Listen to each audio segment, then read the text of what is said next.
Hello students, आज हमें करनी है मैथ्स की वर्कशीट नंबर 9 और आज डेट है 26 जुलाई 2021 फॉर क्लास 10th।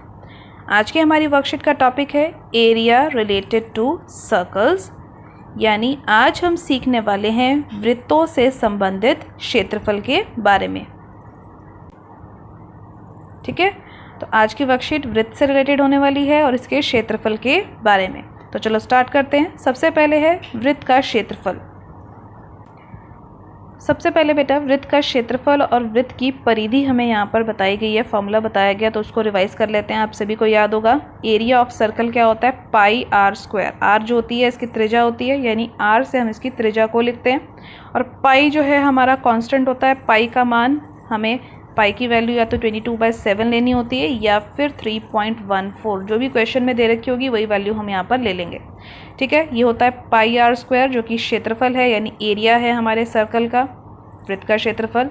अगला फॉर्मूला है सर्कमफ्रेंस ऑफ द सर्कल जो होती है 2πr। अब आपको इसमें दोनों में फ़र्क पता होना चाहिए। एरिया की जब हम बात करते हैं तो इसके अंदर की बात करते हैं। यहाँ पर अगर मुझे सर्कल में कलर करना हो तो वो मेरा एरिया होगा, यानी क्षेत्रफल होगा। और अगर मुझे इस सर्कल के चारों तरफ कोई बॉर्डर लगाना हो, कोई सर्कल का कुछ बॉर्डर बनाना हो, तो ये चीज़ क्या होगी, मेरी सर्कमफ्रेंस यानी कि वृत्त की परिधि। तो दोनों में आपको अंतर ज़रूर पता होना चाहिए। इसके बाद यहाँ पर एक छोटी सी डेफिनेशन हमें बताई गई है सर्कल की। तो डेफिनेशन देखो क्या बताई गई है, a circle is a complete angle, the angle of measure of the circle is 360 degree. तो वृत्त एक संपूर्ण कोण होता है जिसमें कि 360 डिग्री का माप होता है, यानी एक संपूर्ण कोण इस तरीके से जब बन जाता है, कंप्लीट एंगल जब 360 डिग्री का बन जाता है तो वो एक सर्कल बनाता है। ठीक है, तो इसको याद रखना। आगे की वर्कशीट पे बढ़ते हैं हम। आगे की वर्कशीट में बेटा हमें एरिया ऑफ सेक्टर यानी त्रिज्यखंड का क्षेत्रफल निकालने को बोला गया है। ठीक है, अब आपको ऑलरेडी मैंने लास्ट वर्कशीट में समझाया था कि त्रिज्यखंड या फिर सेक्टर किसको बोलते हैं। लास्ट वर्कशीट थी ना आपकी इसी रिलेटेड, एक सर्कल वाली रिलेटेड, उसमें हमने त्रिज्यखंड के बारे में जाना था। तो आज आपको वो नॉलेज बहुत हेल्प करेगी। अब इसका एरिया निकालना है, तो सबसे पहले देखो ध्यान से, जब भी त्रिज्यखंड या फिर सेक्टर का एरिया निकालना होगा तो सेक्टर की डेफिनेशन याद करो। ये सेंटर है और ये सर्कल के ऊपर कोई 2 पॉइंट है, वृत्त के ऊपर कोई 2 पॉइंट है, इसको जब इससे जोड़ देंगे, ये ए बी कोई आर्क है और ये सेंटर था ओ, तो ये कोई एंगल बनाएगा, यानी कोई कोण बनाएगा थीटा। ठीक है, और ये जो ओ ए और ओ बी है ये त्रिज्या होंगी, यानी इस सर्कल की रेडियस होंगी। तो सबसे इंपॉर्टेंट पार्ट है ये एरिया ऑफ सेक्टर क्या होता है, यानी एरिया त्रिज्यखंड का क्षेत्रफल का फॉर्मूला होता है थीटा अपॉन 360, थीटा बटा 360 इनटू में, क्योंकि ये जो ये वाला हिस्सा है ये वृत्त का भाग है, ये सर्कल का पार्ट है ना, सर्कल के अंदर का पार्ट, तो ये एरिया से रिलेटेड है, तो इसीलिए हम इसको पाई आर स्क्वायर से मल्टीप्लाई कर देते हैं, यानी एरिया ऑफ सर्कल से मल्टीप्लाई कर देते हैं, तो ये बन जाता है हमारा फॉर्मूला। तो थीटा बटा 360 गुणा पाई आर स्क्वायर, यही मेरा फॉर्मूला है एरिया ऑफ सेक्टर का, या फिर मैं बोलूँ त्रिज्यखंड का क्षेत्रफल। तो ये फॉर्मूला आप याद रखेंगे, थीटा बटा 360 गुणा पाई आर स्क्वायर, यानी theta upon 360 into pi r square. बहुत इंपॉर्टेंट फॉर्मूला है। इसी फॉर्मूला के बेसिस पे कुछ क्वेश्चंस हैं हमारे पास। इसके बाद हम पढ़ लेते हैं पहले सेकेंड टॉपिक और उसके बाद दोनों क्वेश्चन साथ में करेंगे। Length of arc of a sector, यानी त्रिज्यखंड की चाप की लंबाई। तो अभी अभी मैंने आपको बताया कि अगर ये एक सर्कल है, ये इसका सेंटर है और ये सर्कल के ऊपर कोई भी 2 पॉइंट्स थे, वृत्त के ऊपर कोई भी 2 बिंदु थे, अगर मैं इनको इससे जोड़ देती हूँ तो ये बनता था मेरा सेक्टर यानी कि त्रिज्यखंड। लेकिन ये जो हिस्सा है, ये सर्कल का ये वाला हिस्सा, ये है हमारा इस सेक्टर की जो है आर्क, उसकी लेंथ, यानी कि इस जो हमारा त्रिज्यखंड है उसकी चाप जो यूज़ हुई यहाँ पे, उसकी लंबाई। तो अब ध्यान से देखो, ये जो हिस्सा है ये सर्कल का किसका पार्ट है, ये पार्ट है सर्कमफ्रेंस का, यानी कि जो वृत्त की परिधि है उसका हिस्सा है। वर्कशीट की स्टार्टिंग में मैंने अभी आपको समझाया ना क्या होता है उस वृत्त का क्षेत्रफल और उसकी परिधि, यानी उसका एरिया और सर्कमफ्रेंस क्या चीज़ होते हैं। तो अब यहाँ पर जो फॉर्मूला बनेगा वो बनेगा थीटा अपॉन 360 इनटू, देखो यहाँ लिखा सर्कमफ्रेंस ऑफ सर्कल यानी वृत्त की परिधि। अब वो फॉर्मूला क्या था, 2πr।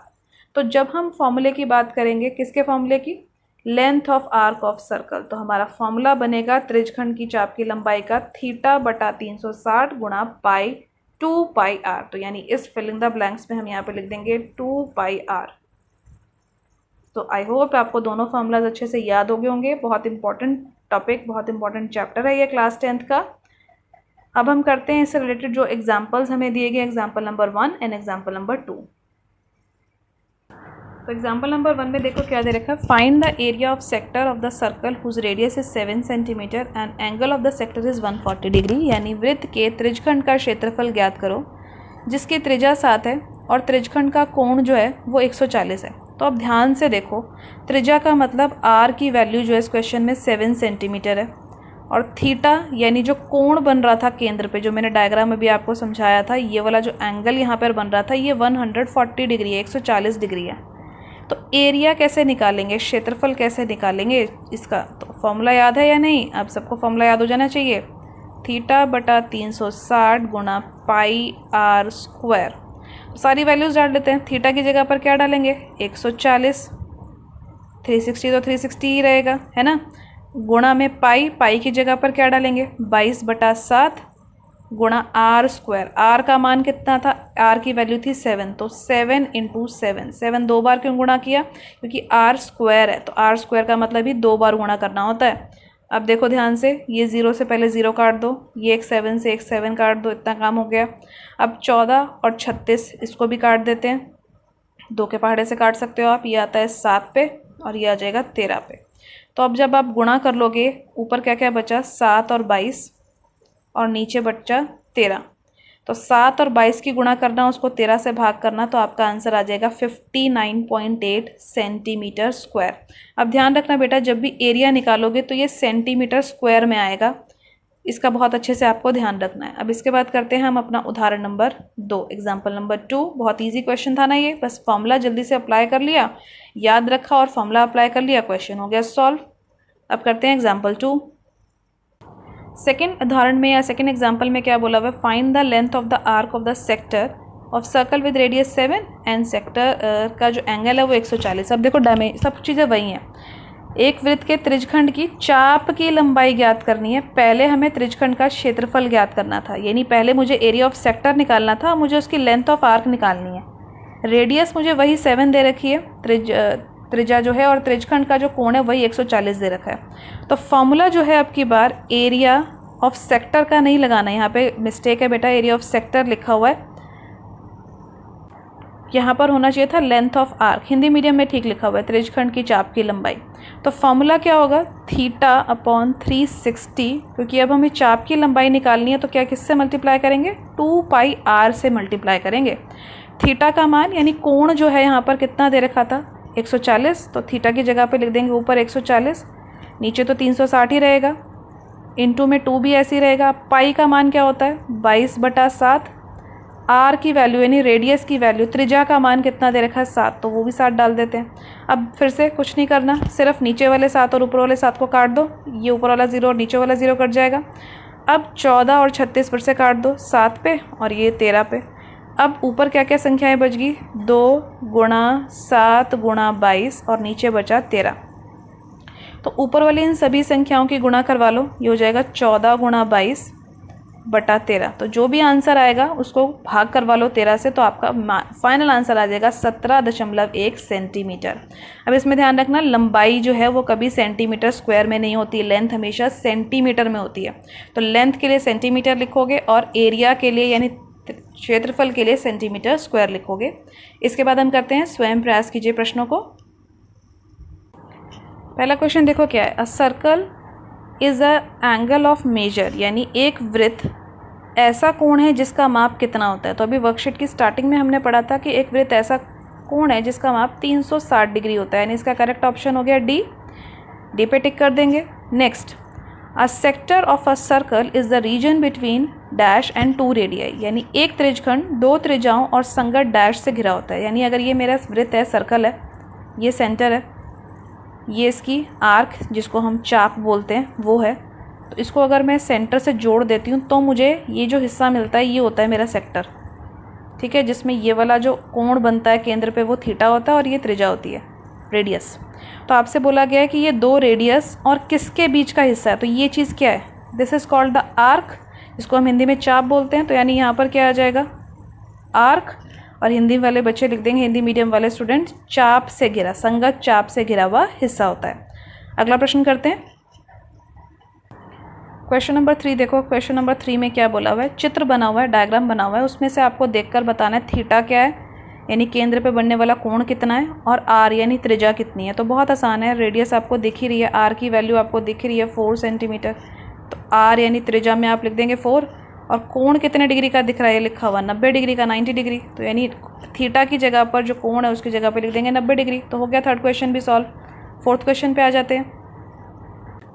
फोर्थ क्वेश्चन देखो क्या बोला हुआ है, find the area of the circle having radius 3.5 centimetre, यानी एक 3.5 त्रिज्या वाले वृत्त का क्षेत्रफल ज्ञात करो। यानी जो 3.5 दे रखी है, रेडियस दे रखी है, और सिर्फ इसमें सर्कल का एरिया निकालना है। तो पहले आर की वैल्यू लिख देते हैं, त्रिज्या कितनी है, फिर एरिया ऑफ सर्कल का फॉर्मूला क्या होता है, पाई आर स्क्वायर। पाई की जगह पर मैंने 22/7 लिखा है। आर स्क्वायर का ध्यान रखना, आर स्क्वायर का मतलब आर की वैल्यू को 2 बार गुणा करके लिखना है। 22/7 है पाई का मान। अब हम क्या करते हैं, इसका जो दशमलव है, जो डेसिमल है ना, वो हटा लेते हैं। अगर यहाँ से डेसिमल हट जाएगा तो नीचे कितना आ जाएगा, 10 आ जाएगा। तो इसको लिख लेते हैं 22/7 मल्टीप्लाई दशमलव जिस भी दिशा से आप हटाते हैं उसकी उल्टी दिशा में हमेशा जो है हमारा 10, 100 जो भी आना है वो संख्या जाती है, क्योंकि दशमलव जो डेसिमल है वो 1 प्लस के बाद है तो नीचे इसलिए 10 आएगा। तो ये हो जाएगा 35/10, दोनों ही 35 हो जाएंगे। अब 7 के टेबल में दोनों कट सकते हैं, ये कट गया। अब नीचे वाले 10 को भी आप मत छेड़ना, क्योंकि वो मैं डेसिमल लगा दूंगी उसका। तो 10 10 100 हो जाएगा। अब ऊपर के नंबर की मल्टीप्लिकेशन कर लो बस जल्दी से। 22 क्या क्या बचा पहले लिख देते हैं, 22, 5 और 35, इन तीनों संख्याओं की गुणा कर लो आप। तो नीचे मैं अभी 100 ही लिख रही हूँ। तो जब आप इसकी मल्टीप्लिकेशन कर लोगे आपका आंसर यहाँ पर आ जाएगा 3850। ठीक है, इन तीनों नंबर को जब आप मल्टीप्लाई कर लोगे ना, 22, 5 और 35 को, तो आंसर आएगा 3850। अब ध्यान से देखो नीचे कितने ज़ीरो हैं, नीचे हैं 2 ज़ीरो। तो ऊपर भी 2 नंबर के बाद बस मुझे डेसिमल यानी दशमलव लगा देना है। तो मैं लिख लेती हूँ पहले 3850। अब पीछे से गिनो 1 और 2, तो दशमलव यानी डेसिमल आ जाएगा यहाँ पे 38.50 मेरा आंसर आ जाएगा। और सेंटीमीटर स्क्वायर में लिखोगे आंसर, क्योंकि आपने क्या फाइंड किया है, आपने फाइंड किया है एरिया यानी क्षेत्रफल, और वो हमेशा सेंटीमीटर स्क्वायर में होता है। तो आज की वर्कशीट यहाँ फिनिश हुई। आज की वर्कशीट के क्वेश्चंस की अच्छे से प्रैक्टिस कीजिए। वृत्तखंड का क्षेत्रफल और जो उसका चाप की लंबाई जो दी गई है वो उदाहरण में समझाया गया है। तो दोनों उदाहरण आपने अच्छे से कॉपी में प्रैक्टिस करने हैं। आज की वर्कशीट की वीडियो अच्छी लगी हो तो अपने फ्रेंड्स के साथ लाइक और शेयर करना मत भूलिएगा। मेरे चैनल पर पहली बार आए हैं तो चैनल को सब्सक्राइब कर लीजिए, ताकि आपको अगले आने वाली वीडियोज़ की नोटिफिकेशन टाइम से मिल सके। Thank you for watching.